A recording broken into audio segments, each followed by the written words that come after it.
মডিফায়ার্সে ভালো করতে গেলে তোমাকে মিনিমাম যে 3টা জিনিসের দক্ষতা অর্জন করতেই হবে। তার মধ্যে একটা হচ্ছে নাউন, একটা হচ্ছে অ্যাডজেক্টিভ, একটা হচ্ছে অ্যাডভার্ব। বিশেষ করে নাউনের গুরুত্বটা সবচেয়ে বেশি। তো আজকের ভিডিওতে আমি আলোচনা করব যে কিভাবে নাউনটাকে ভালোভাবে বুঝতে হয়, অর্থাৎ নাউনের দক্ষতাটা অর্জন করতে হয়। ইতিমধ্যে তোমরা হয়তোবা সবাই নাউন ছোটবেলা থেকে পড়ে এসছো, কিন্তু আজকের ভিডিও লেসনটা তুমি যদি খুব মনোযোগ দিয়ে দেখো, তাহলে আমি তোমাকে এটা বলতে পারি যে নাউনটা তোমার আরো পলিশড হবে, অ্যাডজেক্টিভটা আরো পলিশড হবে এবং অ্যাডভার্বটা আরো পলিশড হবে। তো চলো আমরা একটু ভিডিওটা দেখে নিই। স্ক্রিনে তোমরা বিভিন্ন এক্সাম্পলগুলো দেখতে পাচ্ছ। আমি প্রথমে একটা সংজ্ঞা দিয়েছি, পাশাপাশি কিছু এক্সাম্পল দিয়েছি। তো নাউনটা কি তোমরা সবাই ইতিমধ্যে জানো। নাউনটা হচ্ছে কোনো কিছুর নামকে নাউন বলা হয়। ছোটবেলা থেকে দেখবে যে স্কুলে তোমাদেরকে এইভাবে শেখানো হয়, কোনো কিছুর নামকে নাউন বলা হয়। বাট প্রশ্ন হচ্ছে কিসের নামকে নাউন বলা হয়। আমি দেখো স্ক্রিনে কয়েকটা কথা লিখে রেখেছি, যে কোনো ব্যক্তির নাম সেটাও নাউন, বস্তুর নাম সেটাও নাউন, প্রাণীর নাম যদি হয় নাউন, স্থান, গুণ, সমষ্টি এগুলোর নামও নাউন, জাতি এটার নামও নাউন। আমি কিছু এক্সাম্পল দিয়েছি, এক্সাম্পলগুলো তোমরা দেখলে আশা করি পুরো বিষয়টা আরো বেশি ক্লিয়ার হয়ে যাবে। তো এক্সাম্পল 1-এ আমি কিছু লিখেছি 5টা সেন্টেন্স। যেমন নাম্বার 1-এ লেখা আছে Abdullah is a brilliant student. অর্থ হচ্ছে আব্দুল্লাহ একজন ব্রিলিয়ান্ট স্টুডেন্ট। আমি দেখো তোমার এই যে আব্দুল্লাহ নাম যেটা, এটার নিচে আন্ডারলাইন করে রেখেছি এবং এটাকে একটু মোটা করে দিয়েছি। আব্দুল্লাহটা হচ্ছে নাউন। কেন এটা নাউন? কারণ এখানে আব্দুল্লাহ হচ্ছে একটা ব্যক্তির নামকে বোঝানো হইতেছে। এরপরে দেখো নাম্বার বিতে লেখা আছে Ramadan is the month for keeping fast. Ramzan হচ্ছে রোজা রাখার মাস। তাহলে রমাদান এই জায়গাটাতে আমরা কি করেছি, তোমার আবারও আন্ডারলাইন করেছি। রমাদান একটা মাসের নাম, যার কারণে এটা কিন্তু নাউন। আমি এই কথাটা এখানেও আরেকটু ভেঙে লিখে রেখেছি যাতে করে তোমাদের বুঝতে আরো সুবিধা হয়। নাম্বার সি দেখো, এখানে লেখা আছে the Holi Quran is the guideline of people. অর্থ হচ্ছে পবিত্র কোরআন মানুষের জন্য একটা পথ প্রদর্শক। তাহলে এখানে নাউন হিসেবে আমরা দ্য হলি কোরআনকে আন্ডারলাইন করেছি, কারণ এই যে দ্য হলি কোরআন হচ্ছে একটা মহাগ্রন্থের নাম। আমরা জানি মুসলমান ধর্মের সবচেয়ে দামি যে কিতাবটা সেটাই হচ্ছে আল কোরআন। তো এটা হচ্ছে যেহেতু একটা নাম কোরআন, এই জন্য এটা হচ্ছে নাউন। নাম্বার 4 দেখো, এখানে লেখা আছে the Baikal is the largest lake in the world. Baikal হচ্ছে সারা পৃথিবীর মধ্যে সবচেয়ে বড় একটা লেক। এখন বৈকাল এটা একটা হ্রদের নাম, যার কারণে এটা হচ্ছে নাউন। দ্য বৈকালটা আমরা নর্মালি আন্ডারলাইন করে রেখেছি। এবং নাম্বার নেক্সট যেটা, Saturday is the first day of the week. শনিবার সপ্তাহের প্রথম দিন। তাহলে এখানে স্যাটারডেকে আমরা আন্ডারলাইন করে রেখেছি কারণ এটা নাউন। কেন এটা নাউন? কারণ এটা একটা বারের নাম। তাহলে এই 5টা সেন্টেন্স আমরা যেটা দেখতে পেলাম, আব্দুল্লাহ একটা ব্যক্তির নাম, রামাদান একটা মাসের নাম, দ্য হলি কোরআন একটা মহাগ্রন্থ, মুসলমান ধর্মের সবচেয়ে পবিত্র কিতাব যেটা, সেটার নাম, দ্য বৈকাল একটা হ্রদের নাম, আর স্যাটারডে একটা বারের নাম। তাহলে আমরা কয়েকটা জিনিস জানলাম। এরপরে দেখো আমি এক্সাম্পল 2-তে আরো 4টা লিখে রেখেছি। এখানে লেখা আছে Kazi Nazrul Islam is our national poet. অর্থ কি? কাজী নজরুল ইসলাম আমাদের জাতীয় কবি। আমি আরেকটু স্ক্রিনটা বড় করে দিই।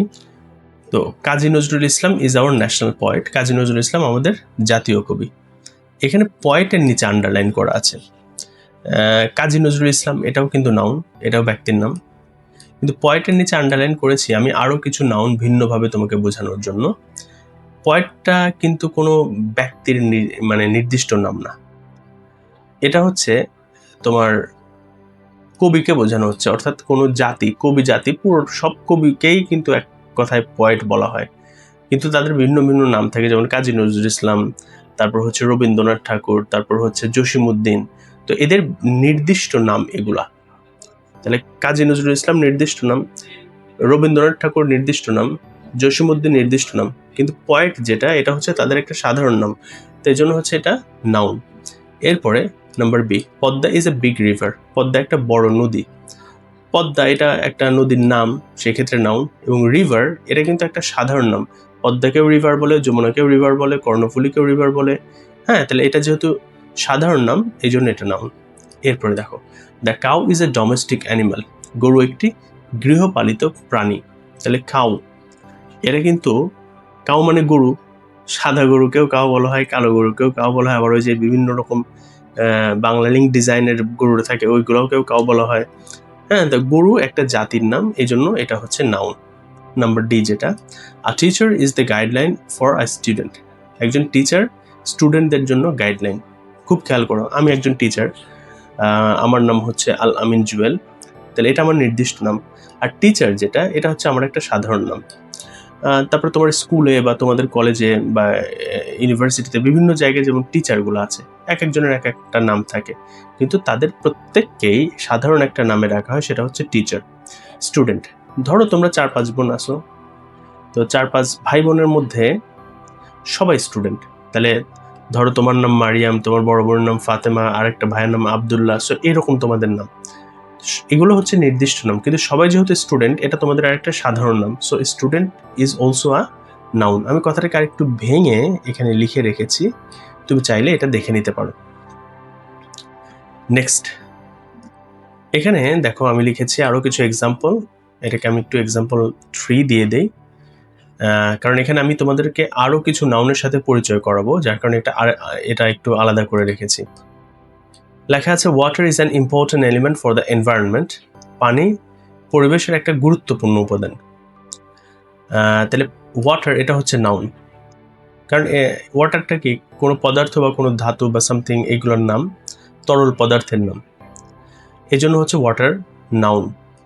এরপরে, milk is one of the favourite drink of our prophet হজরত মোহাম্মদ সাল্লাল্লাহু আলাইহি ওয়াসাল্লাম, আমাদের নবী হজরত মোহাম্মদ সাল্লাল্লাহু আলাইহি ওয়াসাল্লামের অন্যতম একটা মানে প্রিয় পানীয় হচ্ছে দুধ।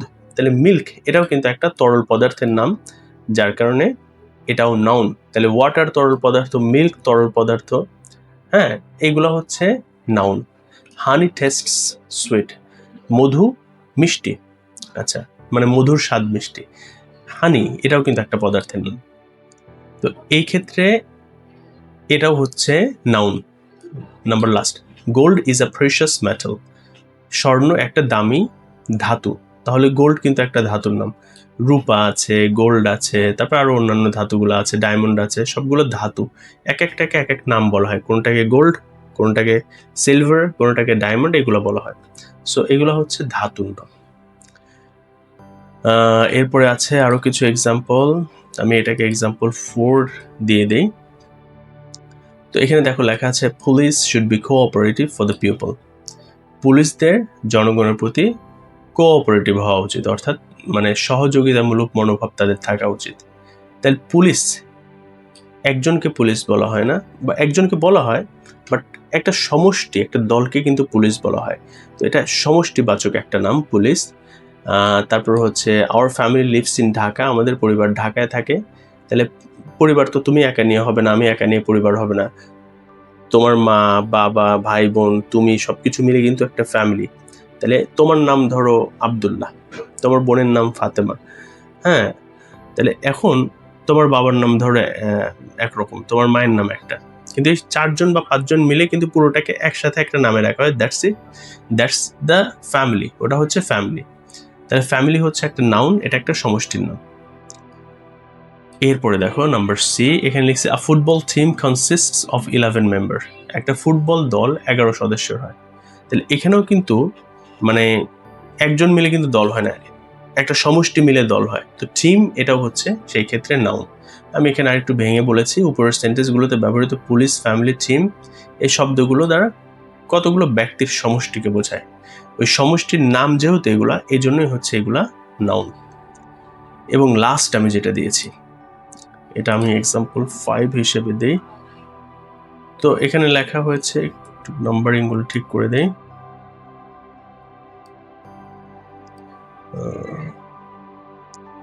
তো এখানে দেখো প্রথম সেন্টেন্সটা হচ্ছে, honesty is a great virtue, সততা একটা মহৎ গুণ। তো এখানে সততা এটা কিন্তু একটা গুণের নাম, যার কারণে অনেস্টিটা হচ্ছে এখানে নাউন। তারপর হচ্ছে, he was famous for his dignity, তার মানে আত্মমর্যাদার জন্য সে কি ছিল, বিখ্যাত ছিল। তাহলে ডিগনিটি আত্মমর্যাদা, এটাও কিন্তু তার একটা গুণ, কারণ সবার কিন্তু আত্মমর্যাদা থাকে না।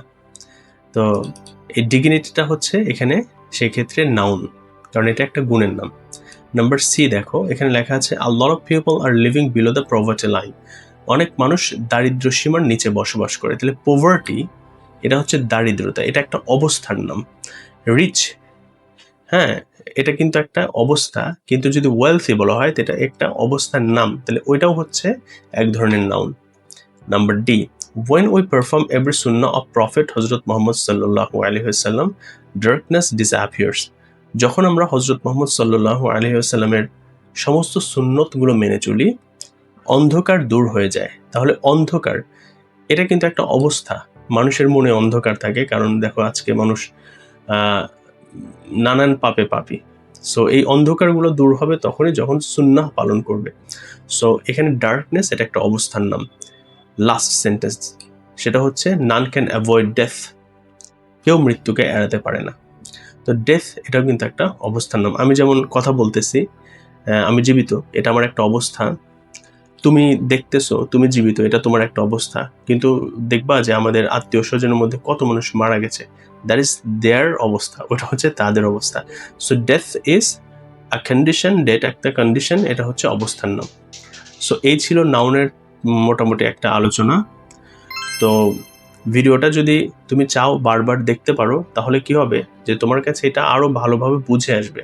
কারণ দেখো আমাদের দেশে পার্টস অফ স্পিচকে সবসময় অ্যাভয়েড করা হয়। মানে তুমি যে ভিডিওটা দেখছো বা তোমরা যারা ভিডিওটা দেখছো, তোমরা এবার এইচএসসিতে পড়তেছো, দেখবা যে কয়েকদিন পর তোমার ইউনিভার্সিটি অ্যাডমিশন। তো ইউনিভার্সিটি অ্যাডমিশনে তুমি হয়তো বা এটাকে গুরুত্ব দাও নাই, বা তোমার স্কুল থেকে ছোটবেলা থেকে তোমাকে গুরুত্ব দিয়ে শেখানো হয় নাই, কিন্তু ইউনিভার্সিটি অ্যাডমিশনে, বিসিএস এ, জব এক্সাম, সব জায়গায় পার্টস অফ স্পিচের অন্যতম একটা ভূমিকা। এটা বারবার একটু দেখো, ইনশাল্লাহ আশা করি তোমার কাছে অনেকটা ক্লিয়ার হয়ে যাবে। এবং সেকেন্ড ভিডিওতে আমি তোমাদের সাথে অ্যাডজেক্টিভ এবং অ্যাডভার্ব নিয়ে আলোচনা করবো। ভিডিওটা অবশ্যই দেখবা, এই ভিডিওটা দেখবা প্রথমে, পরবর্তীতে ওই ভিডিওটা অবশ্যই দেখবা। ঠিক আছে, পরের ভিডিওতে দেখা হচ্ছে। এবং ভিডিওটা শেয়ার করতে, লাইক, কমেন্ট করতে ভুলবে না। আসসালামু আলাইকুম।